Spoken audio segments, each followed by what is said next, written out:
was to revive and reform Muslim society with a combination of secular and Islamic education. They also aimed at establishing a standard organizational structure which could stand the test of time. This explains the existence of the Ghana Muslim Mission till date.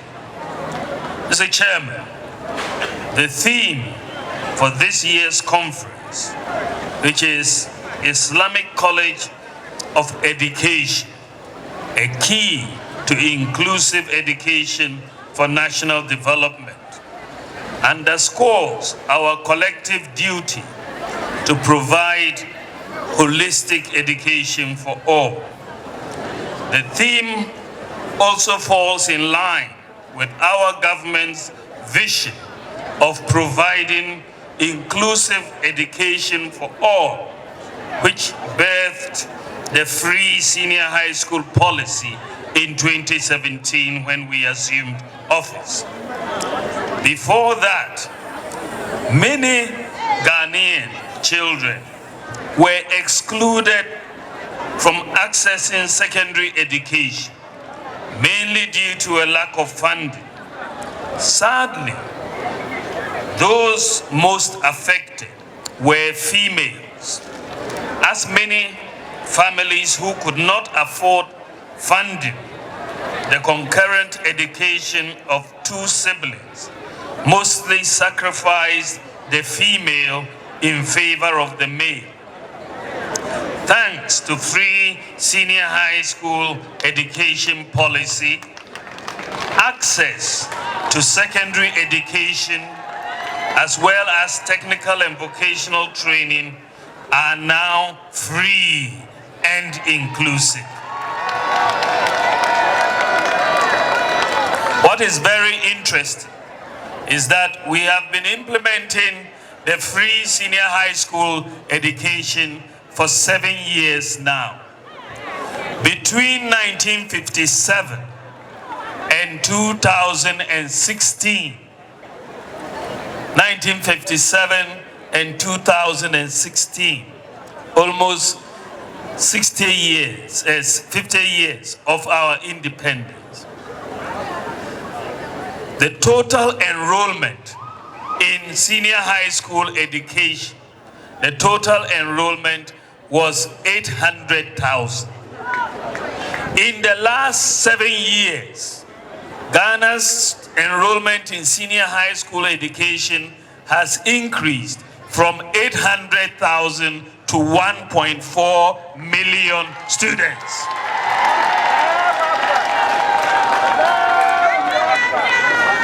So in just 7 years, we have done almost what was done in 60 years after independence. We've added 600,000 students to the 800,000 students.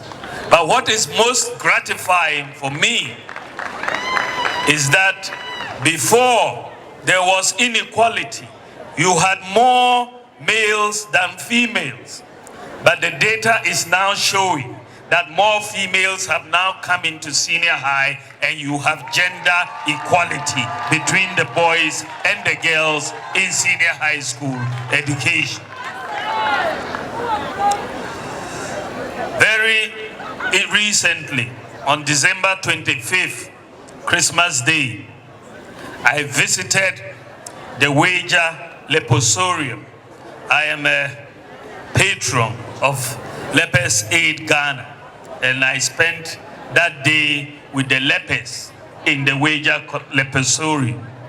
When I went to the Leprosarium, there was a young girl, and this young girl, both parents, the mother and the father, are lepers.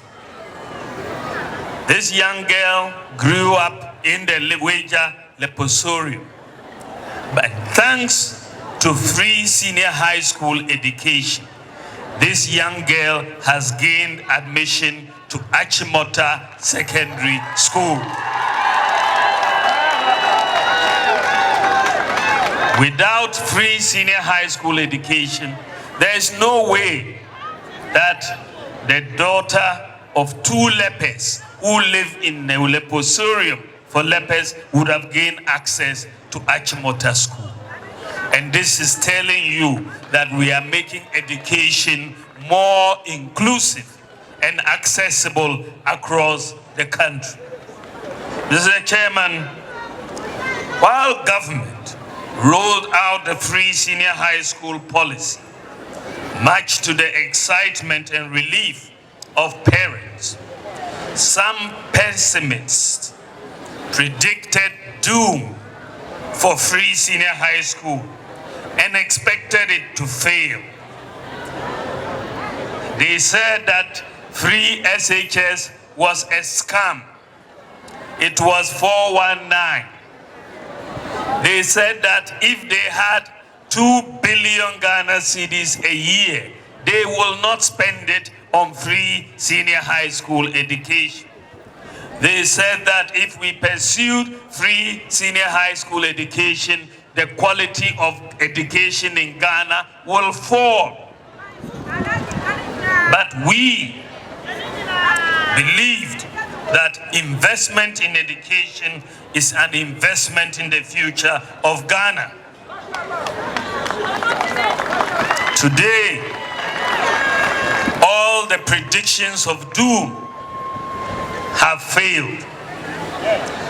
We no longer, because of our investment in education, we no longer have problems of availability of chalk in our schools or textbooks as it used to be. We have also absorbed the examination registration fees for BC and WACC examinations for our students.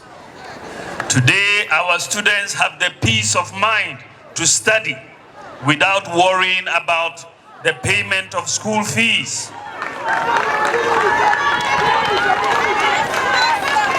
So,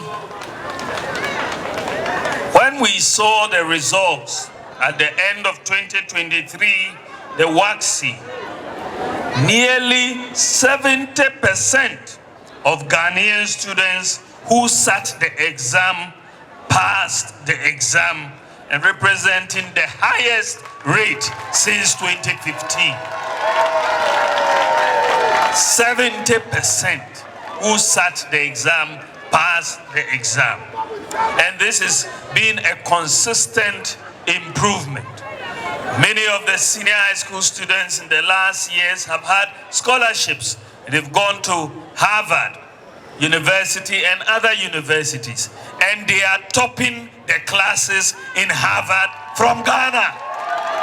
They are topping their classes from Ghana. So the prediction that the free senior high school policy will lower the standards of education has failed miserably.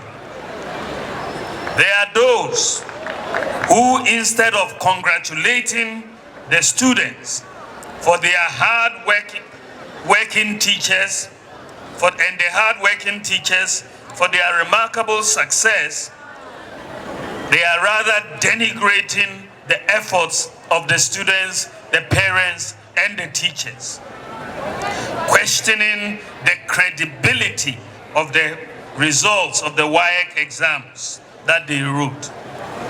Ladies and gentlemen, let us be careful. Let us not play with the future of our children. Let us not sacrifice the future of our children on the altar of our political ambitions. I am convinced beyond any reasonable doubt that with this attitude towards free senior high school education by our opponents, free SHS would not be safe in their hands. They do not believe in it. Let us encourage young Ghanaians who show promise, such as our senior high school graduates, who continue to show at the global stage that their excellent grades in Ghana are the result of their hard work and the hard work of their teachers and parents. Indeed, the MPP has demonstrated that you can trust us with the education of our children. Mr. Chairman, today's theme is also consistent with our government's special focus on the development vision, which brought about the Zongo Development Fund as a special development vehicle for the development of Zongo communities. Our government's broad vision of education is a key part of the Zongo Development Fund agenda, which has prioritized education through direct support and improvement of infrastructure. Since the introduction of the Zongo Development Fund, several basic schools in Zongo communities who offer tuition on Arabic and Islamic studies have seen newly built classroom blocks or old ones renovated. Over 50 classroom blocks have been built so far by the Zongo Development Fund. Over 50 classroom blocks. Also, many libraries